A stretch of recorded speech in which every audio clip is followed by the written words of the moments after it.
À l'aurore de cette deuxième étape de la solitaire du Figaro Éric Bompard-Cachemire, les préparateurs sont toujours à pied d'œuvre sur les bateaux. En plus de 40 ans d'histoire de cette course mythique, beaucoup de choses ont évolué, mais certains gestes, eux, sont immuables. Vainqueur en 1973 et 78, Gilles Lebeau, le doyen de l'épreuve, se souvient d'une époque sans GPS ni ordinateur.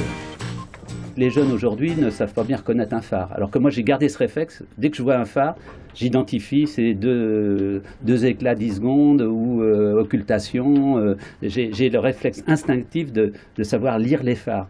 Puis c'est un plaisir en plus. Les souvenirs sont moins anciens mais pas moins forts pour Simon Troel. Né en 1987, c'est la première participation du costarmoricain.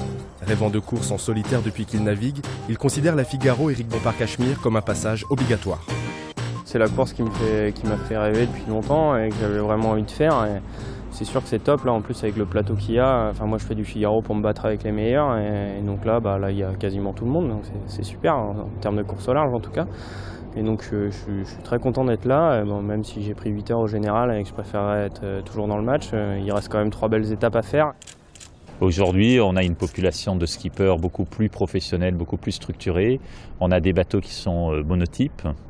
On a peu d'amateurs, mais on en a quelques-uns. J'entendais dire hier que finalement ils étaient très chanceux parce qu'ils avaient le droit de participer aux Jeux Olympiques de la voile.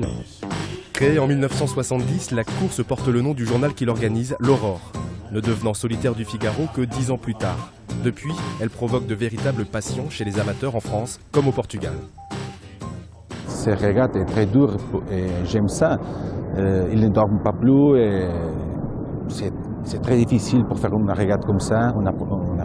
Et j'aime la mentalité que la personne doit avoir pour faire une chose comme ça.